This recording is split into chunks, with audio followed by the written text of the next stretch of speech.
আসসালামু আলাইকুম এভরিওয়ান, সবাই কেমন আছেন? আপনাদের আমার চ্যানেলে স্বাগতম। আজকে আমি আপনাদের নিয়ে এলাম একটা নতুন রেসিপি, ব্রয়লার মুরগি রান্না। আমি রান্না করলাম, তাই ভাবলাম আপনাদের সাথেও শেয়ার করি। অবশ্যই আপনারা বাসাতে একবার ট্রাই করবেন, আমি এভাবে রান্না করি। এবং আপনারা আমার চ্যানেলটাকে সাবস্ক্রাইব করবেন। এবং আপনারা দেখতেই পাচ্ছেন আমার রান্নার প্রস্তুতি শুরু হয়ে গেছে। এবং আমি কড়াইতে তেল দিয়ে দিয়েছি এবং তেলটা গরম হয়ে আসলে আমি পেঁয়াজ কুচি দিয়ে দিয়েছি এবং তেজপাতা, দারুচিনি। আমি এগুলোকে ভালোভাবে নেড়ে চেড়ে নেব এবং ভেজে নেব। এগুলোকে আমি ততক্ষণ পর্যন্ত ভাজবো যতক্ষণ পর্যন্ত এগুলোর মাঝারি লাল আঁচ না হয়।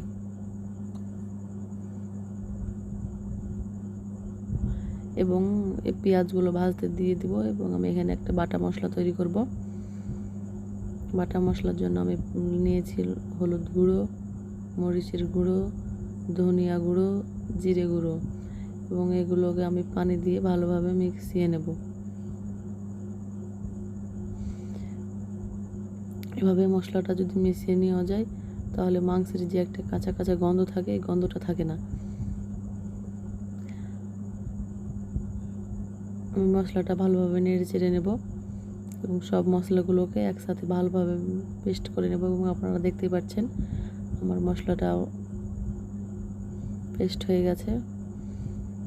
এখন আমি মাংসটা নেব এবং মাংসটাতে আমি খানিকটা লেবু চিপে দেবো, যাতে মাংসটা না ভাঙে বা শক্ত হয়ে থাকে। আমার লেবুটা চিপানো হয়ে গেছে এবং আমি মাংসটাকে ভালোভাবে ম্যারিনেট করে নেব, লেবুর রসটার সাথে মিশিয়ে নেব যাতে প্রতিটা মাংসের রসটা লাগে। এবং আমার মাংসটা ম্যারিনেট করা হয়ে গেছে। এখন আপনারা দেখতে পাচ্ছেন আমার পেঁয়াজটা ভাজানো হয়ে গেছে। এখন আমি বাটা মশলাটা দিয়ে দেব।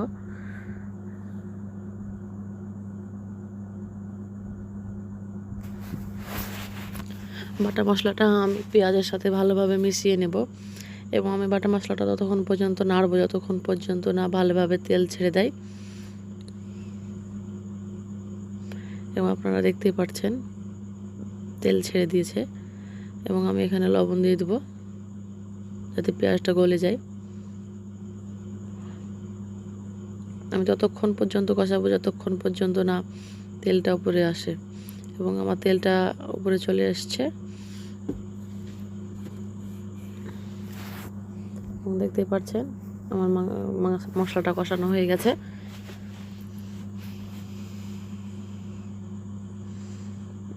এবং কত সুন্দর তেলটা উপরে ছেড়ে দিয়েছে।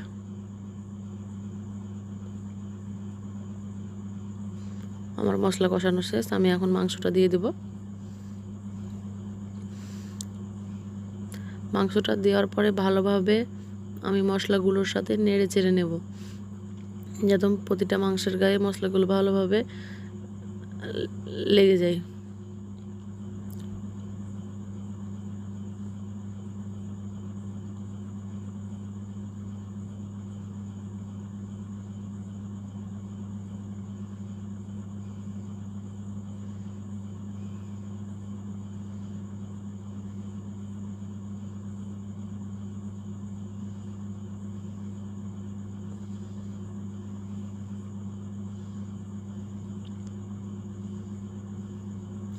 এভাবেই আমি মাংসটাকে কিছুক্ষণ কষিয়ে নেব। এবং মাংসটা বারবার নাড়তে হবে যাতে লেগে না যায়। মাংসটা যদি আমি না নাড়ি লেগে যাবে। অফ ক্যামেরায় আমি মাংসটা অনেকবার নেড়েছি এবং আমার মাংসটাতে পানি ছেড়ে দিয়েছে।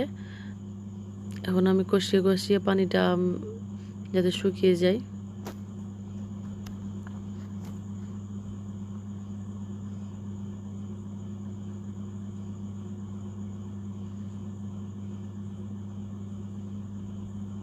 দেখতেই পাচ্ছেন আমার পানিটা শুকিয়ে গেছে এবং আমার মাংসটা কেমন লাল হয়ে গেছে। আমার মাংসটা কষানো প্রায় শেষ। মাংসটাকে ভালোভাবে আমি নেড়ে চেড়ে ভালো করে আর একটু কষিয়ে নেব।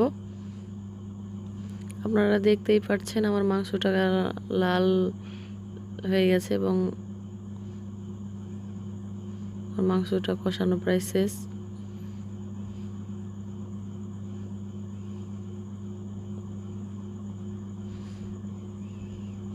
এবং আমি এখানে আদা রসুন বাটা দিয়ে দিলাম।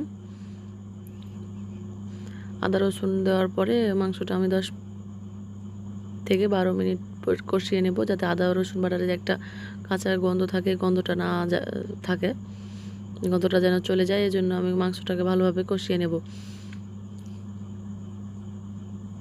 আমার মাংসটা কষানো হয়ে গেছে, এখন আমি পানি দিয়ে দেব মাংসটা সিদ্ধ করার জন্য।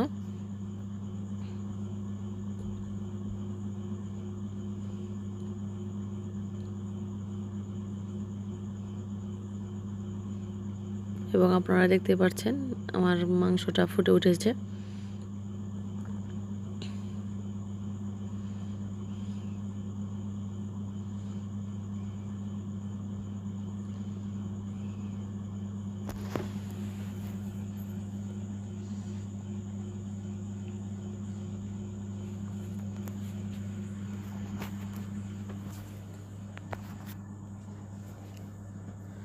এবং আমার মাংসটা কমপ্লিট, এবং আপনারা দেখতেই পাচ্ছেন আমার মাংসের কত সুন্দর কালার এসেছে।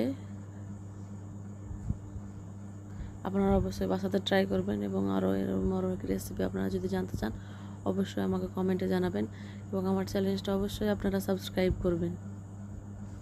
দেখেন মাংসটা আমার কত সুন্দর হয়েছে, এবং মাংসটা আমার সিদ্ধ হয়েছে, এবং কালারটা অনেক সুন্দর এসছে। আজকের মতো এখানেই, আল্লাহ হাফেজ, ভালো থাকবেন সবাই।